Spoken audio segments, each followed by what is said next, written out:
compadre from LSU at wide receiver in Jamar Chase. The best receiver coming out.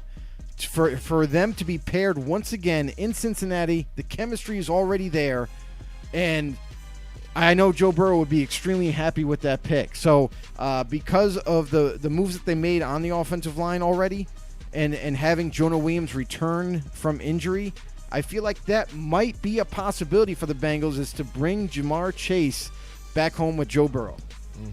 All right, yeah. I mean, and again, they have a few things to hit. They did let some of their wide receivers go, so maybe even they pick up a wide receiver at this point, one of those guys. And also, they were getting a little longer in the tooth in the front side for them on defense. So maybe they go edge rusher too as well, something along the lines of that. So we'll see moving forward for Cincinnati. But not that high, though. But, yeah, I know. Let's see what happens with them, what they end up doing. One of the teams that do have a few different picks because they were movers and shakers is the Miami Dolphins here. The Dolphins, you got to say something out of, with Brian Flores coming from the Patriots, club in that tree. He's trading a lot more than what the Patriots used to do. I mean, he's doing some crazy moves here. But still, what has been the Patriot way, he's been winning with, when they tried to tank and get rid of everybody, they were still in games and winning and playing hard. It seems like he has the formula moving away from Belichick to get it done. And they are going to be a tough contender here in the next couple of seasons here in the AFC East.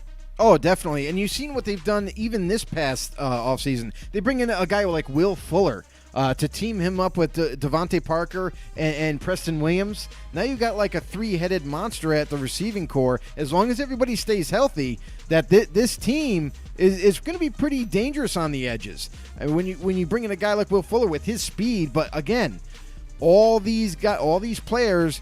Williams just recently got a new injury this past season, so he's coming back from injury. Devontae Parker, for once, had a fairly healthy year, first time in his career, and then you got Will Fuller, who's normally banged up, nicked here and there. So if all these guys can manage to stay healthy this upcoming season, hey, Tua is going to be very happy to sling the football to them. In other words, also, they're additions that, like you mentioned, Brian Flores making, whether it be a trade or a signing or even just a draft pick, they've done a phenomenal job of turning over this roster into now a very young and competitive team. All they got to do is, with all these picks that they have at their disposal, whether they want to move up in the draft maybe for a guy, move down, maybe gather some more picks, or to at least just make the right decision with that pick. You look at their offensive line; they bring back Eric Flowers. They must have liked what he did at guard, so bring him back. That he fit better. They have Austin Jackson, who they drafted a year before. Matt Skura they signed from Baltimore Ravens at center, and Robert Hunt they drafted. He's playing right tackle for them. I could easily see Hunt move inside the guard for them, and they could draft an offensive tackle to complete this offensive line as a whole, and just build on this team overall. Receivers not out of the question either, because with all the injuries that they might incur, that it's not out of the realm of possibility that they might really, really fall in love with one of these receivers. I'm not going to say necessarily where they're picking up with the 6th pick, but maybe down in 18th. But the only scenario I could see is if Jamar Chase gets past Cincinnati, then I think the Dolphins might just stay there and take Jamar Chase. But if he doesn't, then it's going to be interesting. The Dolphins, as far as what I've heard, is that they were taking calls early on to possibly trade out of that spot again, to trade down again. But now it seems like they're pretty confident and they want to stay there and take whatever guy that they're targeting right now. So it may be a Jamar Chase. It may be Penei Sewell. Maybe they're just kind of waiting to see who falls to him now at 6. And say if Sewell falls there, wouldn't be shocked if Sewell goes to the Dolphins. Yeah, who knows? I mean, let's see. They have been doing well. I even like the Jacoby Brissett, bringing him into the backup Tua in case anything happens. But like you said, also wide receiver. Yeah, very injury prone. They could use one, and what better way to help Tua along if you get another younger wide receiver there that has a really elite talent and help him out. And not to mention, if Atlanta passes on Kyle Pitts, Cincinnati could take him. But if they don't, then the Dolphins are sitting there, and they end up getting probably the number one prospect coming out this year fall in their laps, and Tua's going to be extremely happy with that one as well. So, and not to mention, like, their defense, not a whole lot of needs. Yeah. A young defense, up and coming, and they've made all the right moves on that side of the ball, so not really big concerns there. Absolutely. Talk about big concerns. We've got the Detroit Lions here now. Oh, geez. And, again, they were talking about the free agency pool and wide receivers and stuff, and they didn't even keep Galladay around. So they have a few needs here. Wide receivers, one of them, but then also along the boards here on defense as well. Again, some of their guys just – whether they just traded away to try and get some value for it, or just some of them were aging and things. And they've made some minor moves along the lines, but nothing spectacular too as well here. So it's a fresh new look for them. They've got, I think, the owner's daughter now running the show there, so we'll see what happens with that. And a whole new coaching staff with Dan Campbell in there as well. So, and Anthony Lynn now as an offensive coordinator. So we'll see what this team needs, a new identity. So we'll see what it ends up being. And with Jared Goff here, I think if you get him some more weapons too as well, that could only help him get better as well. Absolutely. And they did make a couple of moves this offseason on the defensive side. As we already know, they already have Trey Flowers. So that's a nice stud to have at one of your DN spots. But they, in a trade from the Rams, they managed to obtain Michael Brockers to play D tackle. So that's going to help bolster their interior, their defensive line. And they also managed to sign Romeo Okwara, bring him back to the team for the Lions to play that other end position. So their defensive line isn't too, shabby here. Like, they did end up improving that defensive line as a whole. And other than that, they still have Jeff Okudah, their top rated rookie that they had last year. He's coming back, and he'll hold down that other one side there for them. But other than that, you're right. They could use any other position on that side of the ball. So a lot could be. We have to wait and see what the Lions are actually going to go, because not only does defense need a lot, but offensively needs a lot. They did acquire Jared Goff when they traded Stafford away, so they end up replacing that quarterback position. They don't really need to press on that. Right. You think about the running backs that they have. They still have Kerryon Johnson, but he's coming back from an injury. They have DeAndre Swift, who they drafted. So, and they have their tight end T.J. Hawkinson. So, okay, they got some players there. Their offensive line could use some improvement. Besides, I would say, outside of Frank Ragnow, who's been an absolute stud and Pro Bowler for them, and receivers got to be a huge need for them, because it was a need before when Stafford was there, and it still is now, especially now that Kenny Galladay has vacated. Right, the and when you bring in Tyrell Williams and Brashad Perriman, again, that's not really, they're okay, but I mean, I would like to see something a little better. I say they got to go receiver with that pick. Yeah, 100%. I agree as well. All right, and that brings us next to the Carolina Panthers, so again, who just acquired Sam Darnold. Sam Darnold here. So they got the taking quarterback. a look at the Panthers, so I don't think they really need quarterback, in this situation. Maybe later on, if they want to grab a backup at one point. But taking a look at this team again, maybe another wide receiver to help them out. They're not too bad with them, but they still look pretty good there as well. And you forget too now, he's reunited with Robbie Anderson, so you figure hopefully they still have that chemistry there too. Robbie Anderson coming off a 1,000-yard season, looking good there just with Teddy Bridgewater. So now having Sam Darnold there with him too as well, that could be nice for them. But maybe cornerback, for them too as well. So yeah, and that's where I was going to end up going. As I feel like corner would be the need here. Is that too high to pick a corner? Maybe not. I mean, when you have a guy like Patrick Surtain, that could be the option right there. It also could be J.C. Horn if they really love J.C. Horn. But so far, what I've been hearing outside of Carolina is that the Panthers are looking to trade down. So if all those reports are true, and they find a suitor, they're looking to trade down and stockpile picks. Yeah. So this pick could end up going to the next highest bidder. A team to watch out for, depending on what quarterback kind of slides to 8 here, I would have to say is the New England Patriots. They're picking 15th right now, and when you look at their roster is almost complete. They did bring in some receiving talent. They brought in 2 tight ends so they could go back to the old days of having double tight ends and throw into each one of them. And their defense, it looks on paper pretty darn stout. So they're a team that one of their major weaknesses is quarterback. They brought Cam Newton back for insurance, but why stop being aggressive in free agency and just continue it right into the draft? Be aggressive, move up, and get your quarterback. And that's where I feel 8 would be a nice spot for the Panthers.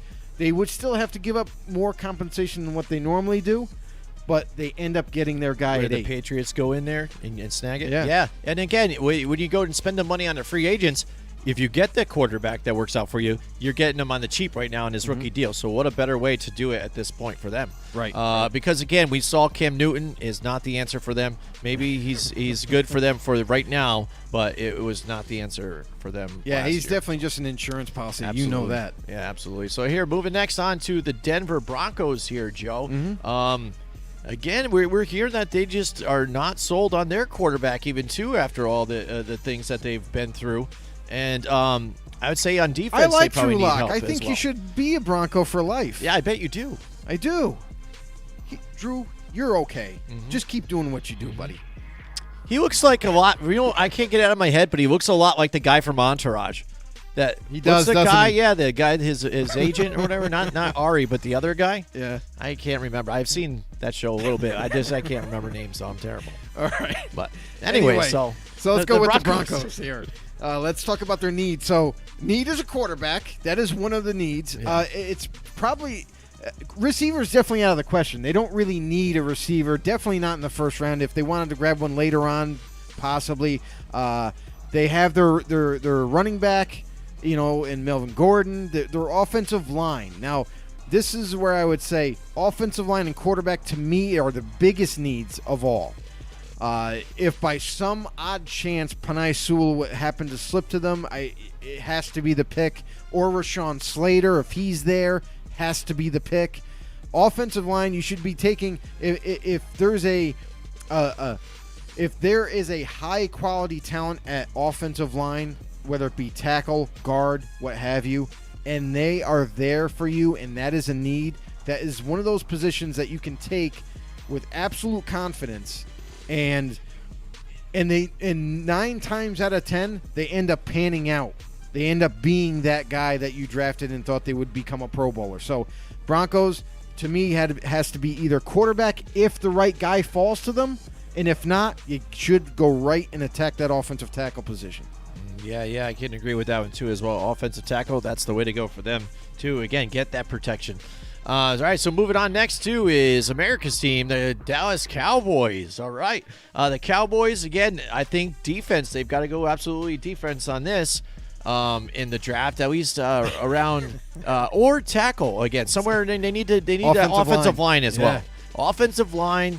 Again, they're not getting any older, very injury prone. Getting any younger, rather. You're very injury prone, and you see the difference. And now you've locked up Dak Prescott. You need to keep him upwards because, again, he coming off that foot injury, and he got tackled in the process of being sacked and got injured. And we've seen that they can't stay healthy as of recent, too, with this team. Right. So you need to get that going moving forward, solidify it. You've got your quarterback locked in for a while, and then you can distribute to all those weapons that you have. I think if the Cowboys at this position, they go any other position than edge rusher or offensive line or even corner for that matter, but it should be offensive line, and then they go for like a wide receiver, I think they're in trouble. I mean, there's no point to do anything like that. If they go for the flashy pick, they're in trouble. I think it's hands down. It has to be either offensive tackle or corner. That's it.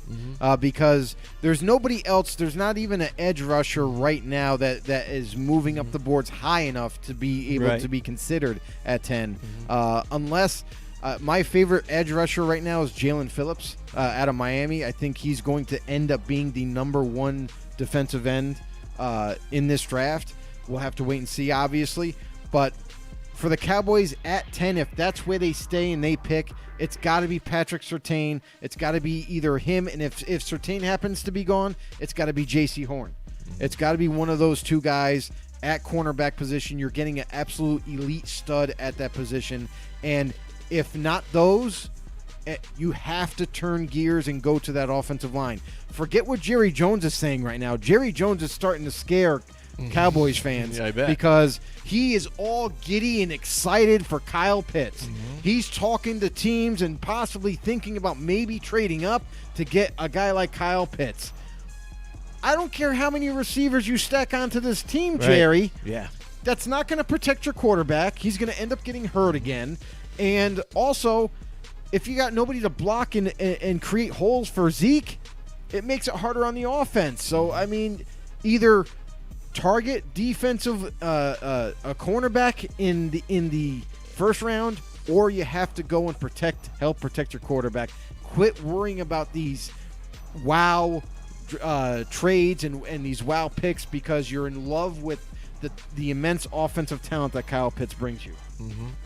Yeah, I mean, I agree with you there. I can't go any further than that again. But again, like you said, like when you're thinking about the Broncos here situation, I hope they go for Pitts or whatever, something else other than offensive line or offensive tackle. That's the thing. They don't need receivers. I know because, well, I'm a Giants fan, and who's picking up next after them is the New York Football Giants. Now, I want them to go offensive line as well here because, again, we still need help. We're not done there yet. It's been one thing we've had to try and focus on for the last probably almost 10 years, I think, at this point. And I think we have some decent weapons here. If we go wide receiver like some of these analysts are saying, I think that's too flashy. I don't think we need any of that. And again, it's pretty deep. We can get a decent guy later on. And the Giants so far have been pretty good at picking some guys in some later picks that are panning out pretty well for them. And so I think, again, you solidify the trenches, get that solid, and then the other pieces will fill in as we go. Yeah, when you talk about the Giants, I mean, not for any. If you didn't pay attention to the Giants, you probably should have, because they're a team that isn't that quite far from being very competitive in this division and after that. So their defense was already pretty good with the players that they had last season. Now this offseason, they've done a good job of adding more talent to this team. Adoree Jackson fills the need at cornerback, so he's going to start opposite James Bradbury. So that's nice for them. The only real thing that they're missing on defense right now is edge rusher, that 3-4 stand-up linebacker, and the perfect one is in this draft for them. Micah Parsons out of Penn State. He's an absolute ball hawk who will destroy offensive linemen and get after that quarterback. He blows up run plays, he rushes the quarterback extremely well, and he fits that 3-4 scheme that the Giants use. If defense is the direction they go here, and with Dave Gettleman, that's usually what he does in the first round. He usually always takes defense, and if that's what they do, Micah Parsons has to be the pick if he's there. If not, like you said, it's got to be offensive line. So like maybe Christian Darrisaw from Virginia Tech, the other offensive tackle that's kind of getting pushed up into upper echelon talk. So he'll be there most likely for them. So it's either got to be Darrisaw or Parsons. Anything other than that, I'm sadly mistaken, but Giants, you failed the draft if you don't take one of those guys. All right, yeah, let's move on now to the Eagles, who traded with Miami and the 49ers. The whole 49er trade and everything, but it ended up Eagles trade back now to get up here to the 12th, and now they have some situations to take care of as well. I mean, they have a lot of holes. What's funny, because I think a lot of analysts are trying to say, oh, these guys are pretty set here. They have some decent players, and now there's going to be a quarterback battle apparently now too, somehow. And but again, they've needed wide receiver for a while because, again, they suffer for injuries and just they're not around. I mean, you needed depth all the time. So, again, a good draft to get wide receiver. They have, I think, their quarterback that at least they have to roll with for now. I think so. I don't think it's smart for them to go quarterback at this point. And then on defense, I think help out that defense a little bit here, Joe. What do you think so far with the Eagles? And that's the thing. And the biggest problem for the Eagles has been injuries. I mean, their offensive line was riddled with injuries last year. Not one starter was like healthy the whole year. So they were all banged up. Either they just weren't even playing or they were playing extremely hurt. And that kind of, you saw the lack of punch on that O-line when those guys were playing hurt. They just couldn't keep up with the opponent that they were going up against. But wide receivers are really good a pick here if that's the way they decide to go. But don't forget that they do have Travis Fulgham, who kind of splashed onto the scene last season for them at wide receiver. Played pretty darn well for them. And Jalen Reagor, after he came back from injury, he started to make some splash plays. So they got a couple of guys at least that can deliver for them. And that's why you saw Alshon Jeffrey kind of like, bye, Alshon, we don't need you anymore. Yeah. Not only were you injured all year and never came back, it seemed like every other week everyone's like, Alshon could come back this week. Nope. Next week. Nope. Scratch that. The week after. And it just kept going on and on and on. Right, that's why I think it's funny when I saw an article, I think, of one of the Eagles websites. They're like, what are the Eagles going to do with life after Alshon Jeffrey and Deshaun Jackson? And I was just like, really? They've been dealing with life without them for a while now. Yeah, I mean, And to the likes to where Greg Ward, actually, for them, was a nice shining star for them last year, despite everything. Right, and that's the thing, too, is they do have some pieces there, so it's not really a major push, but if they happen to get somebody that they really fall in love with right here, like a Devontae Smith, like a Jalen Waddle, two kind of different receivers, but if they fall in love with one of those guys, or maybe even a Rashad Bateman, his name is starting to get brought up more and more and more in the talk of receivers. So maybe he gets moved up and they take him here. But other than that, offensive line, as long as they're healthy, they're set there. Like Jim mentioned, we heard about this potential quarterback competition, and we both looked at each other and said, from who? Well, yeah, Joe Flacco, I guess. But really? What's the competition? Come on. But you already put Hurts in for Wentz. You can't. Why would you take him out and put like Joe Flacco in that sense? Yeah, I just don't think that makes any sense. And they're whatsoever. too different. I understand you got a new head coach in there. You maybe want to see what you got here, for your own self. But deep down, that should be Jalen Hurts. That should be a Douglas move. So so that's all on Douglas. So you would think, say, when you get your coach hiring, you're like, hey, this is my guy. This is what I like here. We're going to roll with him, and let's see what we got here. You're cool with that, right? So offensively, I think they're pretty solid. They're pretty good there. Maybe they don't go. Possibly they don't go receiver with the first round. Maybe they're comfortable with it. But again, it might be hard to pass up some of these stud receivers when they're right there for them. And defensively, their D-line is actually pretty good. After they brought in Javon Hargrave, that kind of nixed that loss there of Timmy Jernigan, who used to be there. And with all these guys coming back healthy, the only real weaknesses I see is linebackers. I mean, and if the linebacker is the position that they might go with at 12, there's a linebacker out of Kentucky that people are talking heavily about, and he's rising dramatically up the draft boards in Jamin Davis. He's an absolute stud from all the tape that I've seen about this guy. He can cover, he can tackle, he's fast, he's physical, he's tall, like he's got everything you need. So he's a potential candidate that they might go with if they don't go receiver. And we'll see how it all shakes out. Let's see if Darius Slay could stay healthy this year. Yeah, that would be a positive for them as well. All right, so moving forward, that brings us to the Los Angeles Chargers. Here, there we go. Right here. The Chargers. So yeah, I mean, they looked really good last year. The one issue again that's been with them: injuries, offensive line, and also injuries back there in the corner situation in the backfield stuff. And they need Derwin James to be healthy for once here. That's a lot to ask. So basically, I would go offensive line if they could there for them to help Justin Herbert advance as well. I mean, that's got to be the shoe-in. I mean, pick here because how many years? Just like the Giants have neglected until last season or two, They were neglecting that offensive line position for so long. The Chargers did the same thing. It's like no matter who they had on this team, whether they would draft a receiver, they would get more defensive help, but they would forget about the O-line. Now's the time. Now that you have a young, proven quarterback in Justin Herbert, who not only played extremely well for his rookie year, but by God, took the league by storm. Oh, absolutely. And he even had comeback wins. And that usually doesn't happen with rookies. So very impressive his rookie year. He's going to return. You got to protect him. Offensive line has to be the pick, hands down. I agree. All right, moving forward, we have the Minnesota Vikings here now, too, as well here. They had a little problem here on defense, I would say, for that team. And then also I think some of their needs would be offensive line as well.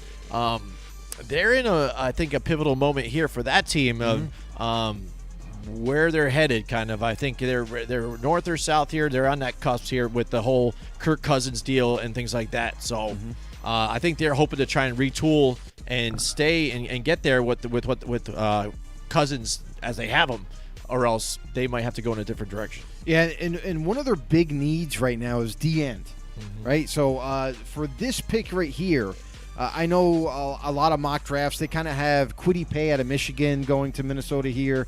They also have Gregory Rousseau going here, but I think he's too much of a project to be going this high. So for me, it's the best D-end on the board is Jalen Phillips. I mean, that to me would be the smartest decision for them is go D-end, go with the best guy who's the best all-around player at that position. Jalen Phillips from Miami has to be the pick. If it's not that and they go in a different direction, like say, for example, one of these offensive tackles slide down that they didn't expect to be there, don't be surprised if they take offensive line here. Don't also be surprised if maybe they add another receiver here. Maybe Devontae Smith slips to them, and they're like, well, we didn't expect this to happen. Let's team Devontae Smith too, with Adam Thielen and Justin Jefferson. Okay, Kirk Cousins would be all in on that. Absolutely. But yeah, D-end is definitely a need. But the big question is are the Vikings one of those teams that draft based on need, or do they draft best player? We're going to find out in this draft. Absolutely. All right, moving on to, we brought it up earlier, the Patriots, possibly they move up already, and they're not in this spot, but right now they're currently sitting in the 15th location, right in the middle of the pack. They've made a lot of all-season moves, and again, quarterback is the problem, for them, I think, moving forward, and also wide receiver. Last year, some of the problems they had was nobody was really stepping up in that part. Plus, you also had Julian Edelman injured for most of the season, and so to where now he is retired, so you don't have him as well. And N'Keal Harry, he was just not. They missed on that pick altogether, I think. And the thing, I want to stop you there for 1 second because when you brought up N'Keal Harry's name, it sparked something to me. N'Keal Harry, when he was drafted, I thought for sure he was going to be a really good player for them, but I think they used him the wrong way. N'Keal Harry, to me, is not only just a big body, and he's not a guy who's going to create separation on routes, or he doesn't have tremendous speed. So, and they kept playing him on the outside like he would. So I think that now that Edelman is gone, you move N'Keal Harry into the slot. I think he would flourish there, along with a couple of receivers they signed, and Nelson Aguilar can play outside, and Kendrick Bourne on the other side. There's your receiving core, and not to mention they also added 2 tight ends, Jonnu Smith, a very young, fast, speedy receiving type of tight end. They add him on one side, and they bring in, I'm going to forget the Chargers tight end's name, Hunter Henry. Hunter Henry on the other side. What's not to like about that offense? Yeah, I mean, that's a nice look, too. For me, on paper, your only major need is quarterback. And something that they desperately needed last year, maybe the Patriots go ahead and pull off a trade to move up to address it this year.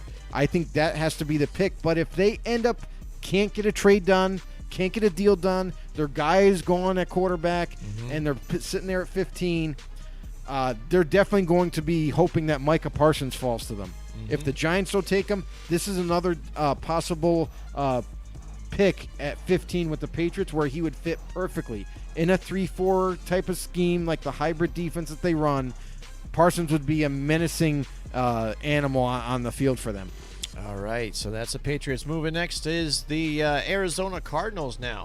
Again, they look like a team that they could be up and coming this year, as opposed to last year. They, again, were moving up, surprising a lot of people, made some moves. They end up, acquiring DeAndre Hopkins in that trade, and I think they made out in that whole deal. They added a few other players, too, as well to their team. They sure did. Oh, yeah. A.J. Green even joined them. Yeah. Right? Well, that's kind of a weird thing. Yes, though. Right? I thought it was a weird signing for A.J. Green, personally. Yeah. I mean, why would you go to it? I understand. Maybe he's riding the coattails and thinking that, the Cardinals are ready to win now. They're going to win. They're going to make the Super Bowl and win the. But, A.J., why would you pick a team that already their weakness isn't receiver? In fact, it's quite the opposite. When you got Hopkins and Christian Kirk and Andy Isabella, it's just like, why would you go there? Yeah, it didn't make sense for me there because, again, you even say, see you later, Larry Fitzgerald, an older, aging veteran wide receiver, and then you bring in an older, aging wide receiver and A.J. Green. It just didn't make any sense to me. It's like, what? And to be fair, there's no more Larry Fitzgerald. Yeah. He announced his retirement. He's gone. So maybe that's what the Cardinals were kind of preparing for. Maybe they're like, hey, let's replace Larry the veteran presence with another older veteran, AJ Green. I just don't know. But hey, let's just say that AJ Green hasn't been the healthiest, right? Maybe if he can stay healthy, he can be productive. Yeah. So right now, our lads has him as the actually starter on the opposite side of DeAndre Hopkins. I mean, that's where you could see him. And then Christian Kirk with his speed and the slot. Move those guys there. It could work out as your, But I just side pieces. I just feel bad for a guy like Andy Isabella. Yeah, a guy who was developing, who was getting better, was definitely the deep threat on this team, and now it looks like maybe either him or Christian Kirk is going to take a slide back in a reduced role. But another thing that the Cardinals did end up doing is they pull off a trade and got their center. From the Raiders, they got Rodney Hudson. They did. All-pro type of center. So, I mean, they really did nothing but swing and hit a home run on that one. And their veteran offensive line that they kind of pieced together. Let's see if it holds up for the whole year. That's the other thing, too. Absolutely. So, I mean, again, they end up getting some other guys here on defense, too, as well. J.J. Watt goes in there. I mean, he's going to be a nice little addition for them. Yeah, and the Cardinals are in a really good spot because they don't have any, not over-the-top weakness. You know what I mean? Like, they got a lot of guys coming back from injury last year. Maybe cornerback. Maybe if there's a corner that slides, maybe a Caleb Fairley, if he slides to them here, maybe that would be the pick. Right. Offensive line could use help. I mean, there's a lot of different ways that they could go. They could even go safety. Right. Maybe a Trayvon Moehrig if that's who they feel could fill a need for them right there. Right. Alongside Budda Baker. So, there's a lot of different ways that they could go, obviously. Yeah, that would probably make more sense there because, again, I think they have a lot of value with the players that they have even, too. For sure. If you look at it down the depth chart and get a healthy Chandler Jones this year, which you didn't have last year, too, on top of it. I mean, that's nice. And you got your sack leader here normally, when he's not injured. Yeah. Chandler Jones. You got J.J. Watt right there with him, too, as well. And those guys, Isaiah Simmons Marcus moving Golden. up. Marcus Golden, again, who was the Giants sack leader a few years ago. I like it. I like the talent. All right, so moving on next to, we talked about it a little bit earlier when we had Matt on here. And the Raiders here, where do you think they're going to go with this pick here now, Joe? You think you're going to address that corner situation where you guys have been struggling? I will say this. This is depending on a lot of variables for the Raiders. And unlike any other draft where I could be like, they got to take this position, this is it. But this draft is so deep that we're going to see a few guys trickle and fall down a little ways than we would think. You could see a linebacker like Jeremiah Owusu-Koramoah fall here from Notre Dame, who seems to be the absolute freakish type of a linebacker. He's a little bit on the smaller side at 230, but they think that they could either. A lot of teams actually were talking about possibly like when he get to the next level, you could move him to safety, and because he's a tremendous cover guy, and at that position, or would Gus Bradley like him at linebacker and be able to cover the tight ends and that thing. Corner is another big thing. Does Caleb Farley happen to fall here? I think you kind of throw the card in at that point. If he's there for you, don't even think about it. But offensive tackle is another huge need of theirs. Mm-hmm. So depending on who slides, I feel like they're going to take best player available, and that's kind of where I see it. I don't think I can point my finger and say that's going to be the pick. It could really go any way in the first round for them. Mm-hmm, mm-hmm. All right, moving on next to John Turner's team, the Washington football team. Who I think, again... They changing their name yet? No, I don't think so. You heard they were going to keep it, and then now they came out with there's a bunch of teams that Red Wolves, potential. I've heard but that. Then you're leaving it out there for another guy just to trademark all those, and then now you're stuck with nobody again. So I don't know. I don't know what's going on with that. I hope they do something soon. Yeah, but I mean... We've talked about how nice would it be to get a compliment on side of Terry McLaurin for this team, but they are stout on defense. They had a few retirements here, so maybe even they go and get somebody on the other side of Logan Thomas here for tight end, linebackers, and an offensive line too as well. Could be a spot here for Washington, but they're a nice team with a good defense here. I mean, a great defense already, and a pretty young one. They managed to pull off an amazing feat in one draft. They ended up getting not one edge rusher, but two, and they both are paying huge dividends for them. Montez Sweat and Chase Young, absolute freaks on the football field, and they get after the quarterback really, really well. So. You don't have to worry about too much about the defensive side. They have a great D-line. They have linebackers for their scheme that fit perfectly. And the only thing I will say about this draft is, like we mentioned with the last pick with the Raiders, I feel like the Washington football team are going to sit there and just take the best player on their board and not think about it. Yeah. You know what I mean? Whether it be a receiver, whether it be an offensive lineman, whether it be a defensive player like maybe a linebacker or a safety or a corner, whatever is there for them that they're in need of or a prospect that they're in love with, that's going to be the pick.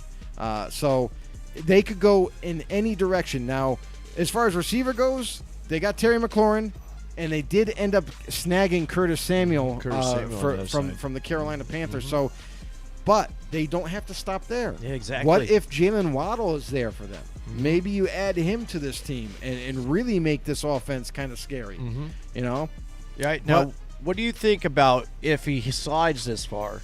I don't know if he will, but what do you think about them even if he's there and available, Trey Lance for this team? No way he'll get there. No. Yeah. Unless Washington trades up for him, there's no way he'll get there. Because I mean, I still look at them and just say, I don't trust Tyler Heineke here. So if you don't go quarterback too, you have Tyler Heineke for a while and Brian Fitzpatrick. Right. Well, they have Heineke for 3 years because they love the development. They love where he's headed. He could quite possibly be the answer after this year. Yeah. And that's why they brought in a guy like Ryan Fitzpatrick to kind of just help him along, keep the seat warm. Yeah. You know what I mean? But for Trey Lance, if he happens to slide to 15, he's not getting past the Patriots. It's just not happening. So if anything, in Washington does want a guy like Trey Lance or maybe Mac Jones if he's available or Justin Fields, they're going to have to trade up. Yeah. So it might just be thrown out there again because I'm looking at it. Right. It might end up, and it might happen. Who knows? It could happen. I mean, we've seen it happen with some drafts, like with Johnny Manziel. Like, again, people had heard the Cowboys were sold on, and he went all the way late to where he was getting nervous. I know. And that's the thing, too, about this is, could this be a bidding war now between the Patriots moving up and the Washington football team maybe they want to leapfrog the Patriots because they know about them needing it. Absolutely. That's the exciting thing about the draft. And when you hear that noise, like, oh, there's a trade going on. What happened? Now who's this team with the pick? It's pretty exciting. So we can't wait. So moving next to, we've got the Chicago Bears here. Again, they make the switch here at quarterback, too, for them. So they're in a different situation moving forward. Where do you think they might go here, Joe, in this draft? Sitting there at 20. I mean, sitting there at 20, now you're getting to the point in the draft where you're on the lower tier of the first round. It's really, basically, it's sitting there and getting the best player you can possibly get. And usually, sometimes, or not usually, but sometimes it works out so well for the team that might have a need. This is where you could take a player that you have a need in, and maybe the value is right there with that pick. So, like maybe a Greg Newsome, the second. He's a cornerback who is getting pushed up into the first round. And maybe this might be that sweet spot for the Chicago Bears. If Greg Newsome is there, they can take their corner to replace Kyle Fuller. And I'd be pretty happy about that. So, I mean, they could go a lot of different ways, too. I mean, they could also go Rashad Bateman here at wide receiver because there's no telling if Allen Robinson is going to end up signing a deal next year to stay with this team. Right. It sounds like he's looking for a way out. So if that's the case, maybe they plan ahead a year and they take whatever stout receiver is there for them. I know, and it's still this team. The funny thing with them is, I think they get a rep a lot of times. Again, we were talking about how Matt Nagy's job could possibly be on the line. Ryan Pace not being there anymore, too, as well. But again, kind of making it to the 20 spot, and despite some of the in-depth things that they've done, making the quarterback changes. I mean, what if they did keep Mitchell Trubisky in most of the season last year? I mean, because he wasn't exactly playing like poorly. I mean, and they were winning better. So when they made the switch and went back to him, that team kind of bounced back a little bit here. It did. But now you've got a whole new look. You've got Nick Foles behind Andy Dalton, the Red Rifle, now coming from Dallas, where he had an okay season with them and not too bad, I guess, filling in for them, despite even getting injured himself. So it's going to be an interesting look for this team moving forward. Oh, for sure. I mean, you look at this team, and defensively, you don't really need to worry about them, right? Not really. No. So offense, a whole lot has changed. A lot of the same guys there. I mean, they brought Desmond Trufant in free agency over, but again, he's a guy that's heavily injured. So how often is he going to be on the football field? So that's why I feel like if a corner is there, like a Greg Newsome, they go ahead and take him because there's no guarantee that Trufant will end the season on the football field. And why not just double it up there? Now you got two good corners and Jalen Johnson on the other side to kind of hold it down. And offensively, you got to start building this offensive line back because I forgot who it was. It was Bobby Massey. They ended up cutting Bobby Massey because of salary cap is what they called it. He's still out there in free agency. What's to say, why don't you bring him back on the cheap? You know what I mean? And he already knows your offense. So if that's not the case, maybe they just want to move on from him altogether. Offensive line. You got to attack offensive line eventually. Why not do it now? You're picking 20th, and you definitely you could get some great value picking 20th and taking an offensive lineman here or go corner. Absolutely. All right. Now moving next on to the Indianapolis Colts. Talk about a great offensive line. The Colts have it. And, well, yeah, moving forward here, what do you have here for the Colts? Edge rusher, maybe another wide receiver for to help Wentz out over there now with a new team? I mean, I think that now that they have their answer at quarterback now, obviously they make the trade for Carson Wentz. They bring him over. It's a match made in heaven. Oh, yeah, he's going to have protection. Now he just needs to really relax. I mean, with Frank Reich is what I'm talking about. Yeah. I mean, Frank Reich. I hear you there. I mean, forget the offensive line. But still, I mean, when he doesn't feel like I mean, here, to be fair, the Eagles' offensive line was healthy. He had nothing to worry about. Yeah, I hear you. But coming over, to me, it's more about Frank Reich's offense. It just fits Wentz so much better. And when Frank Reich was the offensive coordinator for the Eagles, Carson Wentz tended to ascend and become this really had success, way better quarterback than people saw before. So now that they're back together again, I only expect him to get better as a quarterback again, and for God's sakes, stay out of harm's way.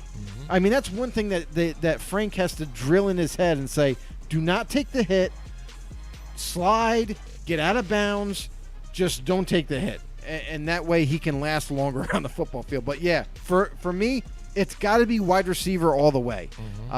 They did make a good pick last year and take Michael Pittman Jr., He seems to be trending towards the on the right side, becoming a pretty good receiver for them. And T.Y. Hilton, is he still out there in free agency, or did he re-sign with the Colts?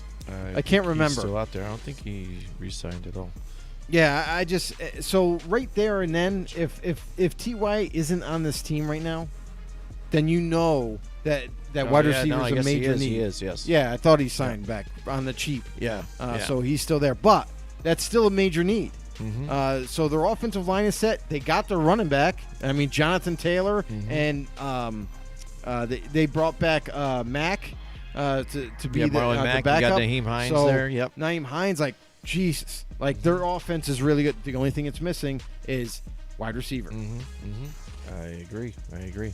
All right, moving next to the Tennessee Titans now here, Joe.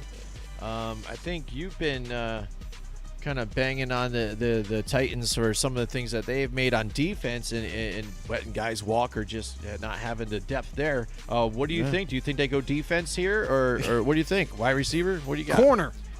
Corner all the way, because now you don't have Adoree Jackson. You don't have Malcolm Butler. Even though they kind of got away with it for most of the season last year, they were okay. But I would say pass rusher. I would say corner.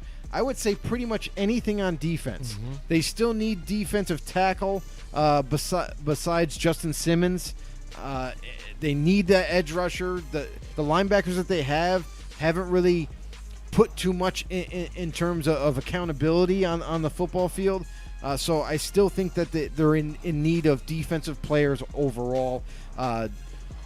Offensive-wise, they have a need at right tackle. Mm-hmm. They have a need at receiver again because now Corey Davis is gone. Yep. So they could go in a lot of different avenues. First round, again, it's going to be whatever offensive or defensive player is better on their board at this point. That's who they're going to end up taking. Mm-hmm. Mm-hmm. I hear you there. All right, so the Jets will have the next pick, but again, we already talked about them and the options that they have moving forward. So we're going to go to the Pittsburgh Steelers, again, who have kind of now, I don't know, for me, it kind of seems like they're sitting in this spot to where, I mean, they've been a really good franchise for so long, and Mm-hmm. it seems like they know what they're doing every year when they're going and drafting stuff, right. But they just signed Mike Tomlin to an extended deal to 2024. Mm-hmm. They are just coddling. I don't know what the word is for it, but just Ben Roethlisberger. Here you go, whatever you want, buddy. Just leave whenever you want. Just lock up when you leave. It doesn't look like he's leaving. He's staying in there. He's a squatter, and it could turn into hurt this team, I think, in the long run. Good. I mean, here's the other thing too about the Steelers is not only they've lost a lot this past offseason. I mean, they've lost a couple of offensive linemen now. They don't have their starting center anymore. I think they lost 3. They lost 3 starting offensive linemen off of this team. Yeah. Big Ben deciding to come back, and he's like, I'm ready. Wait, where's my lineman?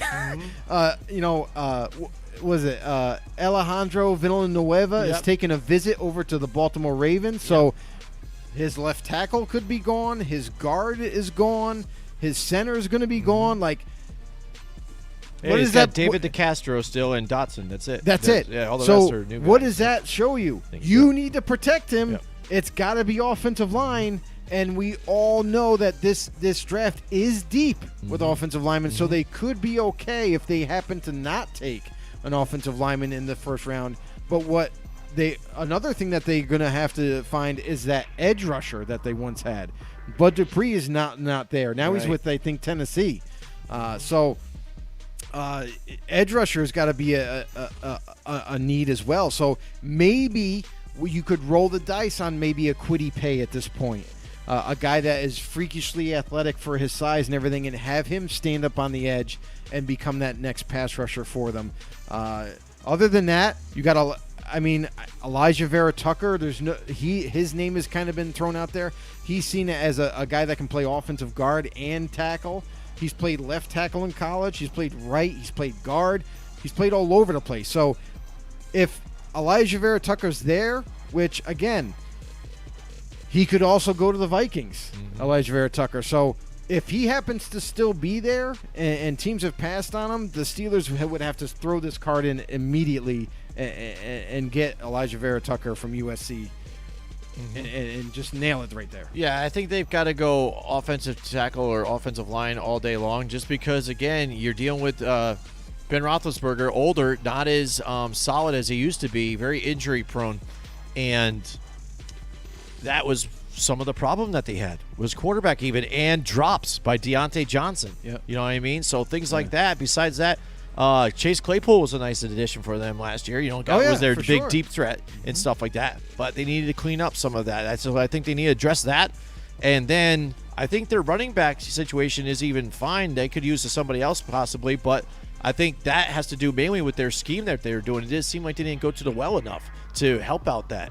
The passing game. That's on the coaching. Yeah, I know. That's what I'm saying. That's a part of. And I'll say this: if they're going to go running back here, because it's a possibility. Yeah.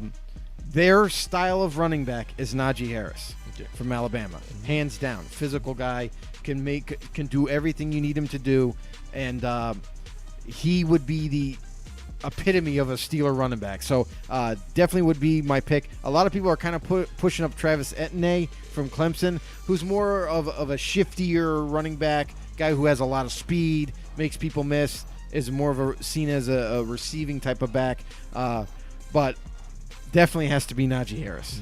All right, moving on. We've got the Cleveland Browns here too, who took a step forward last year. So what else do you need? I mean, they just end up grabbing Jadeveon Clowney here to help out with that defense. He has a little side piece here for them. I mean, not really going to be a major sack guy, but he can apply some pressure to help out that defense here. But that defense is still even good despite everything. So this team is kind of built to win right now, and they just need to get over that hump. And I think they're in a good position to where Pittsburgh is, that they have really a good chance to take this division there moving forward. Yeah, for sure. And we seen last year that they kind of, became that competitive team, that team that was in the hunt the whole way through. And now that they've managed to do that and not disappoint all the Cleveland Browns fans, absolutely. You also get some players back from last year that you didn't have. Odell Beckham is coming back. Now, what does that mean for this offense? We know that Odell on the sidelines was in, Baker's ear and saying, "Throw me the ball, man. I'm open. I'm open." You know what I mean? So he had to deal with that kind of a player who was basically clamoring for the football all the time, and we saw when Odell was in the offense how much that disrupted the whole offense altogether. And Baker was forcing the football to him and trying to get something big play to be made, just never ended up working out. In fact, it worked in reverse. Was throwing interceptions more often, wasn't getting the plays, was 3 and out a lot of times. So with him returning now, does the Cleveland Browns in this draft, could this be the shock? Do the Cleveland Browns end up trading Odell in this draft to a receiver needed team? You know what I mean? That perhaps. I don't know. Because all last season they were without Odell, but their offense got better.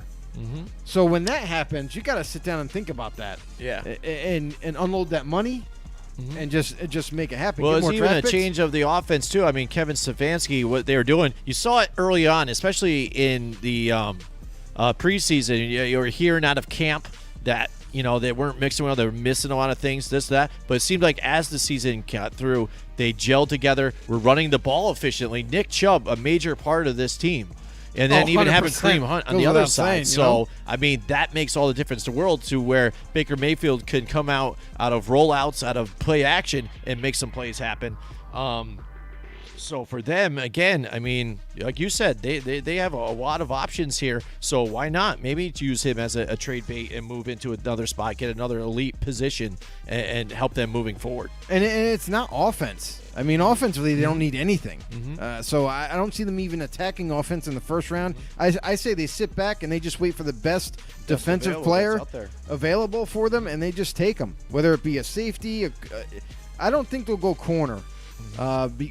Because now that they have Greedy Williams coming back healthy and Denzel Ward right there, there's no reason to. And John Johnson III, the biggest splash in free agency is they managed to sign the best safety. And not only is he's also young, And they plant him back there with Grant Delpit, who we never got to see last year. Yeah. The kid at LSU. So Grant Delpit's going to come back healthy, and that, my friends, is a complete secondary. Really, all that they're missing is maybe – oh, shit. Bro, their linebacking core? Yeah. They just drafted Jacob Phillips, who looked pretty good for them last year as a rookie. They brought over, and I'm amazed by this signing. I cannot believe this. This was an absolute under-the-radar signing, and Anthony Walker, the middle linebacker from the Colts. I can't believe the Colts let him walk. But they bring him over, and then Sion Taki. I love this guy's name. I love this guy's the way he plays on the football field. So really, there's no major weaknesses on either side except for maybe D-tackle. And right here is where I think they could sit, and maybe Christian Barmore from Alabama slides to them, the number 1 projected D-tackle.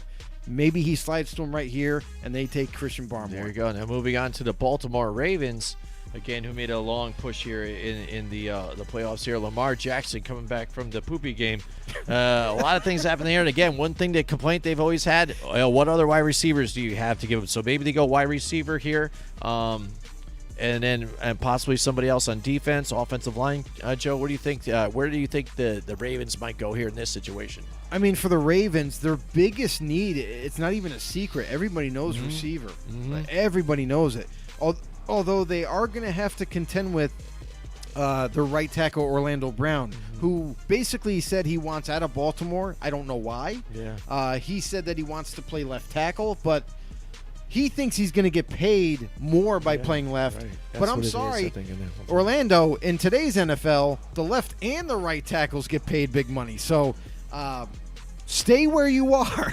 Yeah, right. Don't Especially leave. if you have an opportunity to do what you're doing here. But in a small effort to attack that wide receiver position, they did end up bringing over Sammy Watkins from Kansas City in free agency, and to team him up with Marquise Brown. But it can't stop there. Yes, We know that I they agree. drafted Devin Duvernay last year. Hopefully he gets more snaps and gets on the field a lot more, because it looked like they didn't even want him out there for some strange reason. But all in all, this is a team that solely pretty much goes off of John Harbaugh and company. What they normally do is they just draft best player available. It doesn't matter what the position is, if it's a need, if it's not a need, they usually just go best player available, and that's why they've been so good for so long. Absolutely. All right, moving on next, we've got the New Orleans Saints, who again now this season are in a bit of cap trouble here. And now moving on they have life without Drew Brees. So, I mean, it's going to have a little bit of a different identity for them moving forward. If you take a look at possible needs here, you got a cornerback situation and linebacker and possibly a wide receiver. Definitely wide receiver. So, yeah, I mean, that's what you want to do possibly to help out whoever's going to be the starter now. I mean, is it going to be Jameis Winston, or is it, Hill or whatever? I mean, they said they like him and stuff, but again, you've got Jameis Winston there for a reason. So, is there going to be a quarterback battle? What are you going to do this season? It's going to be a whole different look. Yeah, they already announced that there is going to be a quarterback competition. However, it's not going to be much of one. And I'm sorry, but I really think Jameis Winston with Sean Payton's offense and his philosophies is going to excel. Yeah, with he's this got team. he's got the arm. He can do. He can make all the throws. I mean, we've seen him play pretty well for Tampa at times. At times. You know what I mean? So we've seen the good. Right. We've seen the good, a little bit of the bad, right? So Taysom Hill hasn't really had a great chance or actually no, he's had no chance of being the full-time starter. He's going to get it now, but I feel like Taysom Hill is way too much of a threat for Sean Payton as an X-factor type of player than he would be as just a plain old quarterback. So I expect Winston to end up winning this with this little challenge here, this contest, and from that point going forward, they got to address receivers. Their offensive line is pretty much set. They need to add more weapons across Michael Thomas, and we do know that they got Traquan Smith. We also have seen like Deontay Harris a little bit of times here and there, and Marquez Callaway, and it seems like a bunch of receivers have played last year for them. But all in all, they're all set across the board on offense. It's the receiver position that I think needs a little bit of attention, as well as possibly on the defensive side. They could go, and again, they could take best player available here. Maybe they go safety if they like someone there for them. Maybe a Richie Grant out of Central Florida might fit this team pretty well. And I think that they got a nice. They don't have too many holes, right, to say the least. So it's going to be. I feel like receiver would be probably what they're going to be looking at firsthand. Yeah, when you're getting into later teams here, you're not going to find a whole lot of holes that they might need here with a lot of these teams. Or you shouldn't anyway. Shouldn't anyways. But what Packers was Aaron Rodgers been complaining about a lot, wide receiver. So I think they need to go wide receiver here for them at this point. But who knows? It is the Packers, especially under Matt LaFleur. We've seen some crazier stuff happen with this team. I mean, at this time in this type of position last year, they went quarterback. So and traded in and got quarterback. So and now and Aaron Rodgers played at a high level last year, and now to where he's even questioning what's my future here with these guys. What's going on? Is Jordan Love going to be the heir apparent moving in here, and how quick is that going to happen? But yeah, for them Packers, I think wide receiver and corner is a nice spot possibly here too for them as well. So what do you think, Joe? What do you think on this one? I think center. Yeah, I think center is going to be the target position for them. They don't have Corey Linsley anymore. He's gone because of salary cap. So why not bring in some young blood at the position, and you could get the number one rated center, at least for most mocks, is Landon Dickerson from Alabama. So if he's there, and I expect him to be there. Don't think twice that the Green Bay Packers might put in the card for a center right there towards the bottom of the first round. They could go receiver, but it's going to have to be if the value is there. Right. You know what I mean? They don't want to reach for a receiver that they're going to have to develop, but they could add a guy like maybe Kendrick Toney from Florida, very fast, speedy, shifty type of receiver.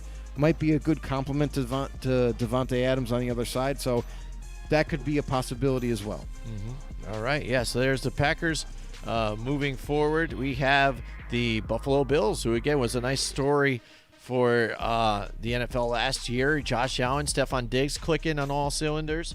So that team, it looks like an up-and-coming team that could be a real deep threat going forward to in the AFC to challenge the Chiefs. I mean, they were in a few of their games against the Chiefs. So, again, that last game, that playoff game, I wish it was a little more of an effort or they could do a little more against that team because we saw during the regular season what they could do. And I really thought they had an opportunity to beat the Chiefs in the playoffs. But, yeah, there, long and behold, we saw what we saw last year.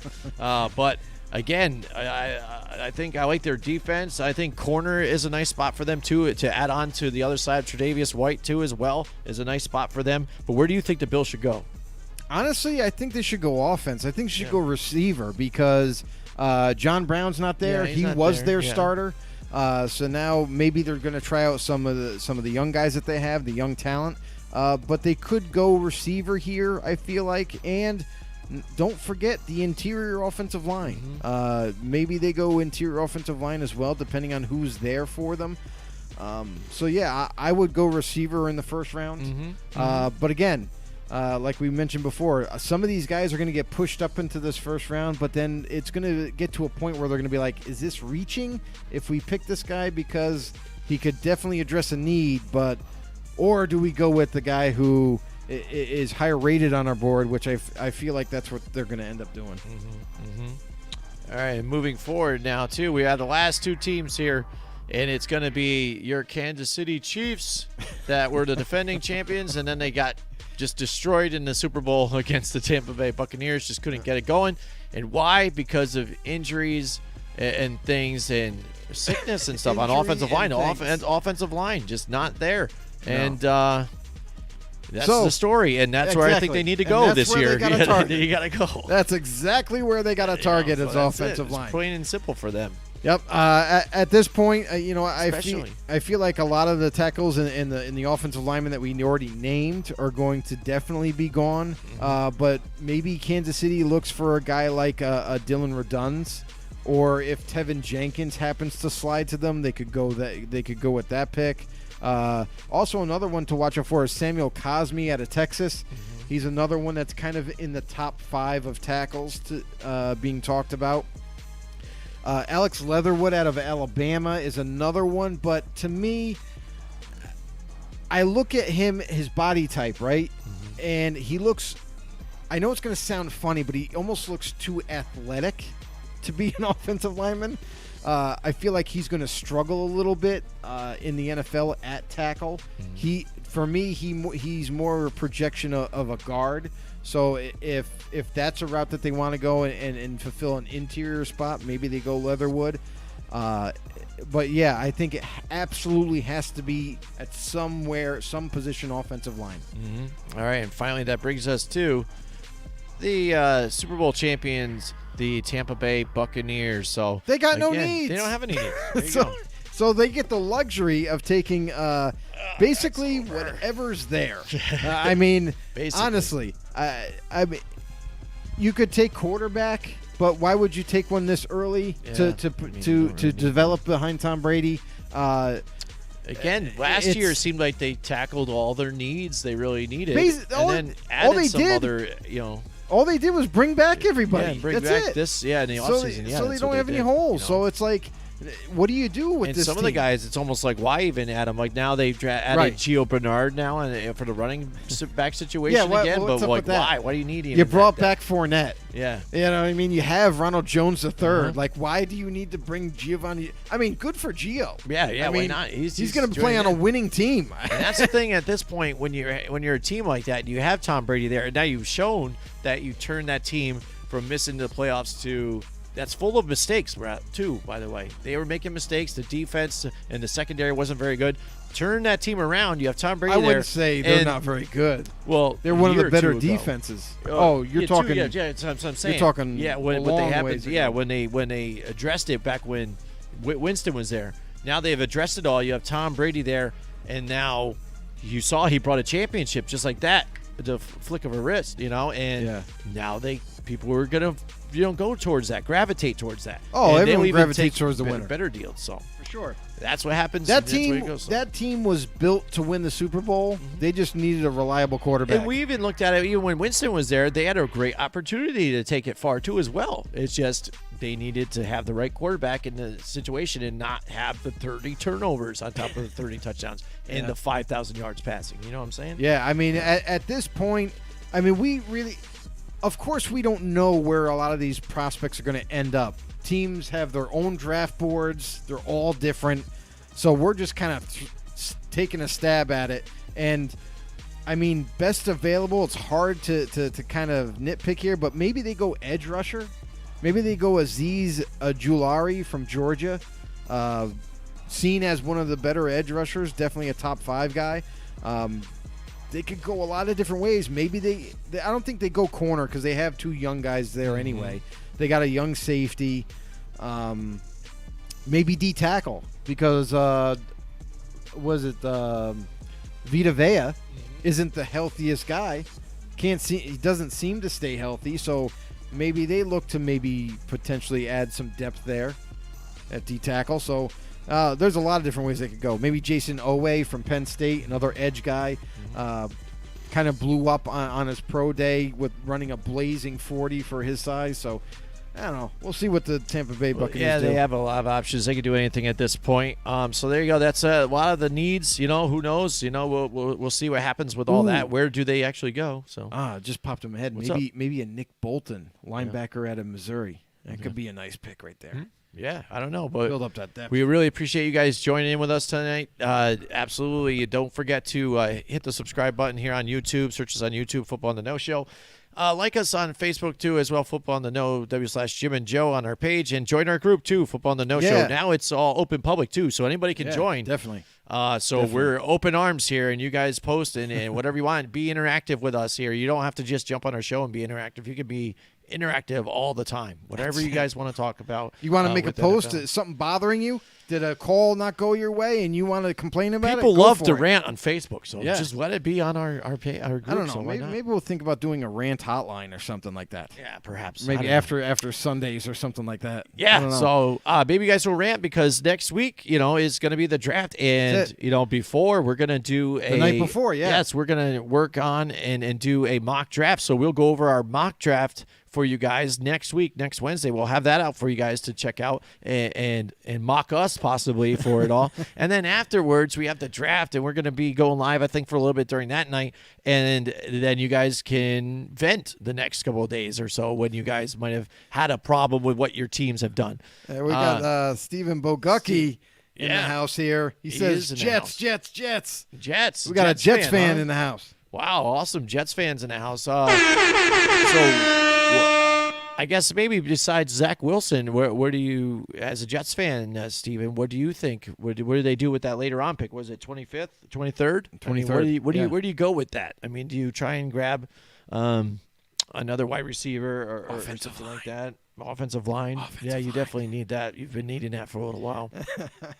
But yeah, make sure you tip your waitress for sure. Tip your waitress. Yeah. Definitely. So it's going to be exciting. Everybody, we encourage everybody. We know that you guys are know-it-alls. You guys pay attention. You guys help support the show. Please spread the word. I mean, that's all we can ask for. Share, like, comment. Mm-hmm. Do whatever you can to help us grow our community here, help us grow our football family. Really appreciate you guys. Thank you. Absolutely. Before we leave again, shout out to Erica St. we John got in the house with us, too. People, Bengals. She spelled baby. Bengals wrong. But that is a understand. great band, though. The Bengals, though, too. 80s pop band, Bengals. Really appreciate them, too, as well. So I really like them. But, yeah, Cincinnati Bengals, up and coming. We'll see what happens with them in the draft. Thank you so much for joining us tonight. We Tune will in see next you week, guys next time. Join us next week from 8 till 10 Wednesday night for more Football on the Know with Jim and Joe.